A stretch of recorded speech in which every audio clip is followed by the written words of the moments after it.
ವೀಕ್ಷಕರಿಗೆ ನನ್ನ ಪ್ರೀತಿಪೂರ್ವಕ ನಮಸ್ಕಾರಗಳು. ಅತ್ಯದ್ಭುತ ಜ್ಞಾಪಕ ಶಕ್ತಿ ಯಾರಿಗೆ ತಾನೇ ಬೇಡ?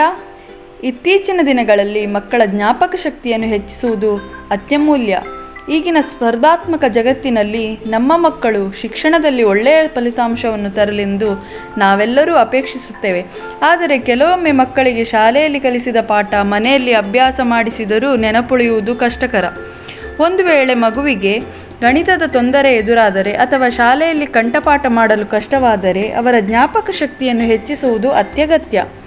ಇವತ್ತು ನಾವು ನಿಮಗೆ ಪರಿಸರದಲ್ಲಿ ಸುಲಭವಾಗಿ ಸಿಗುವ ಹಾಗೂ ನೈಸರ್ಗಿಕವಾಗಿ ನಿಮ್ಮ ಜ್ಞಾಪಕ ಶಕ್ತಿಯನ್ನು ಹೆಚ್ಚಿಸುವ ಸಸ್ಯದ ಮಾಹಿತಿಯನ್ನು ತಿಳಿಸುತ್ತೇವೆ. ಬ್ರಾಹ್ಮಿ ಎಲೆ ಹೆಸರು ಕೇಳಿದ್ದೀರಲ್ವಾ? ಸಾಮಾನ್ಯ ಭಾಷೆಯಲ್ಲಿ ಇದನ್ನು ಒಂದೆಲಗ ಎಂದು ಕರೆಯುತ್ತೇವೆ. ತುಳು ಭಾಷೆಯಲ್ಲಿ ತಿಮರೆ ಎಂದೇ ಪ್ರಸಿದ್ಧಿಯಾಗಿದೆ ಹಾಗೂ ಕೊಂಕಣಿಯಲ್ಲಿ ಎಕ್ಪಾನಿ ಎಂದು ಕರೆಯುತ್ತಾರೆ ಮತ್ತು ಇದನ್ನು ಸರಸ್ವತಿ ಎಲೆ ಎಂದು ಕರೆಯುವುದುಂಟು. ನಿಮ್ಮ ಮೆದುಳಿನ ಕಾರ್ಯಗಳನ್ನು ಸುಧಾರಿಸಲು ಹಾಗೂ ಜ್ಞಾಪಕ ಶಕ್ತಿಯನ್ನು ಹೆಚ್ಚಿಸಲು ಈ ಸಸ್ಯವು ತುಂಬ ಉಪಕಾರಿಯಾಗಿದೆ. ಇದು ಮಕ್ಕಳಿಗೆ ಮಾತ್ರವಲ್ಲದೆ ಎಲ್ಲ ವಯಸ್ಕರಿಗೂ ಪ್ರಯೋಜನಕಾರಿಯಾಗಿದೆ. ಇದು ಕಹಿ ಮತ್ತು ಸಿಹಿ ರುಚಿಯನ್ನು ಹೊಂದಿದೆ. ಅಲ್ಲದೆ ಇದಕ್ಕೆ ದೇಹವನ್ನು ತಂಪಾಗಿರಿಸುವ ಶಕ್ತಿಯೂ ಕೂಡ ಇದೆ. ಆಯುರ್ವೇದದಲ್ಲಿ ಸುಮಾರು 2000 ವರ್ಷಗಳ ಹಿಂದಿನಿಂದಲೂ ಇದನ್ನು ಬಳಸುತ್ತಿದ್ದರು. ಬ್ರಾಹ್ಮಿ ಎಲೆಗಳು ಉತ್ತಮ ಉತ್ಕರ್ಷಣ ನಿರೋಧಕಗಳಾದ ಪ್ರೋಟೀನ್ಗಳನ್ನು ಹೊಂದಿರುತ್ತದೆ, ಅರ್ಥಾತ್ ಆಂಟಿ ಆಕ್ಸಿಡೆಂಟ್ಗಳನ್ನು ಹೊಂದಿರುತ್ತದೆ. ಬ್ರಾಹ್ಮಿ ಎಲೆಯು ನಿದ್ರಾಹೀನತೆಯನ್ನು ನಿವಾರಿಸುವುದರಲ್ಲಿ ಉಪಕಾರಿಯಾಗಿದೆ. ಇಷ್ಟೆಲ್ಲ ವಿಶೇಷ ಉಪಯುಕ್ತವಾದ ಎಲೆಗಳನ್ನು ಮಕ್ಕಳಿಗೆ ತಿನ್ನಿಸುವುದು ಕಷ್ಟಕರ. ನೀವೆಲ್ಲ ಮನೆಯಲ್ಲಿ ಬ್ರಾಹ್ಮಿ ತಂಬುಳಿ ಹಾಗೂ ಬ್ರಾಹ್ಮಿ ಚಟ್ನಿಯನ್ನು ಮಾಡಿಕೊಟ್ಟಿರಬಹುದು, ಆದರೆ ಮಕ್ಕಳು ಇದನ್ನು ತಿನ್ನಲು ಹಿಂಜರಿಯುತ್ತಾರೆ. ಹಾಗಾಗಿ ಇಂದು ನಾವು ನಿಮಗೆ ಗ್ರೀನ್ ಬ್ರಾಹ್ಮಿ ದೋಸೆಯನ್ನು ಹಾಗೂ ಚಟ್ನಿಯನ್ನು ಹೇಗೆ ಮಾಡುವುದು ಎಂದು ಹೇಳುತ್ತೇವೆ. ಇದನ್ನು ನೀವು ಬ್ರೇಕ್ಫಾಸ್ಟ್ ಅಥವಾ ಲಂಚ್ನಲ್ಲಿಯೂ ಸೇವಿಸಬಹುದು. ಗ್ರೀನ್ ಬ್ರಾಹ್ಮಿ ದೋಸೆ ಮಾಡಲು ಏನೆಲ್ಲ ಸಾಮಗ್ರಿ ಬೇಕು ಎಂದು ನೋಡೋಣ. 1 ಕಪ್ ತೊಳೆದು ಸ್ವಚ್ಛಗೊಳಿಸಿದ ಬ್ರಾಹ್ಮಿ ಎಲೆ, 1 ಕಪ್ ಸಣ್ಣಗೆ ಹಚ್ಚಿದ ನೀರುಳ್ಳಿ, 1 ಕಪ್ ತೆಂಗಿನ ತುರಿ, 1 ಗುಳಿಗೆ ಹುಳಿ, 5 ಹಸಿಮೆಣಸು. ನಿಮ್ಮ ಖಾರಕ್ಕೆ ಅನುಸಾರವಾಗಿ ಹಸಿಮೆಣಸನ್ನು ಹಾಕಿ. ಅತಿ ಖಾರವಾದರೆ ಮಕ್ಕಳು ದೋಸೆಯನ್ನು ಸೇವಿಸುವುದು ಕಷ್ಟ. 1 ಕಪ್ ನೆನೆಸಿದ ಹೆಸರು ಕಾಳು, 1 ಕಪ್ ನೆನೆಸಿದ ಬೆಳ್ತಿಗೆ ಅಕ್ಕಿ.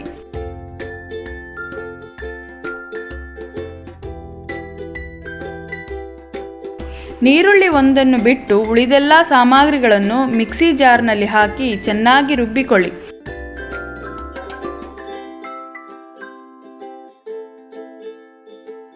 ಈಗ ನಮ್ಮ ರುಬ್ಬಿದ ಮಿಶ್ರಣ ರೆಡಿಯಾಗಿದೆ. ಇದಕ್ಕೆ ರುಚಿಗೆ ತಕ್ಕಷ್ಟು ಉಪ್ಪು, 1 ಕಪ್ ಹೆಚ್ಚಿದ ಈರುಳ್ಳಿ ಹಾಗೂ ಬೇಕಾದಷ್ಟು ನೀರನ್ನು ಹಾಕಿ ಚೆನ್ನಾಗಿ ಕಲಸಿಕೊಳ್ಳಿ.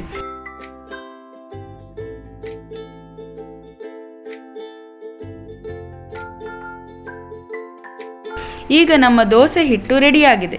ನೀವು ಸಾಮಾನ್ಯವಾಗಿ ಉಳಿದ ದೋಸೆಯನ್ನು ಹೇಗೆ ದೋಸೆ ಕಾವಲಿಯಲ್ಲಿ ತಯಾರಿಸುತ್ತೀರೋ ಹಾಗೆಯೇ ಈ ದೋಸೆಯನ್ನು ತಯಾರಿಸಿ.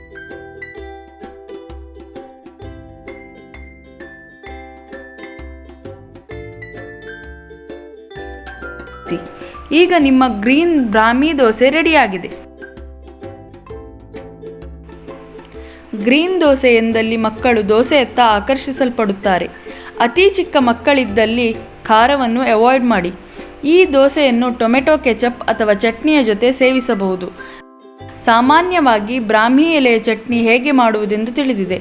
ಒಂದು ವೇಳೆ ತಿಳಿಯದಿದ್ದಲ್ಲಿ ನಾವು ನಿಮಗೆ ಹೇಗೆ ಮಾಡುವುದು ಎಂದು ತೋರಿಸಿಕೊಡುತ್ತೇವೆ.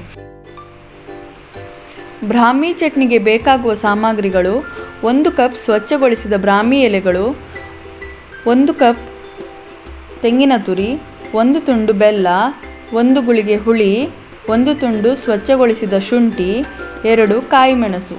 ಎಲ್ಲ ಸಾಮಗ್ರಿಗಳನ್ನು ಮಿಕ್ಸಿ ಜಾರ್ನಲ್ಲಿ ಹಾಕಿ ಚೆನ್ನಾಗಿ ರುಬ್ಬಿಕೊಳ್ಳಿ. ರುಚಿಗೆ ತಕ್ಕಷ್ಟು ಉಪ್ಪು, ಬೇಕಾದಷ್ಟು ನೀರನ್ನು ಹಾಕಿ ಚೆನ್ನಾಗಿ ಕಲಸಿಕೊಳ್ಳಿ.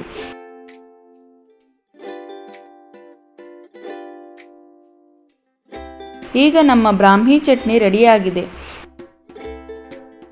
ಭೋಜನದ ಮೊದಲು ಅಥವಾ ಭೋಜನದ ನಂತರ 2 ಬ್ರಾಹ್ಮಿ ಎಲೆಯನ್ನು ಜೇನುತುಪ್ಪದೊಂದಿಗೆ ಸೇವಿಸಿದರೆ ಆರೋಗ್ಯಕ್ಕೆ ತುಂಬ ಒಳ್ಳೆಯದು. ಅದೇ ರೀತಿ ಇತ್ತೀಚಿನ ದಿನಗಳಲ್ಲಿ ಎಲ್ಲರೂ ಬ್ಯುಸಿ ಇದ್ದಲ್ಲಿ ದೋಸೆ, ಚಟ್ನಿ, ತಂಬುಳಿ ಮಾಡಲು ಸಮಯದ ಅಭಾವ ಇದ್ದಲ್ಲಿ ಬ್ರಾಹ್ಮಿ ತುಳಸಿ ಟೀ ಮಾಡಿ ಕುಡಿಯಬಹುದು.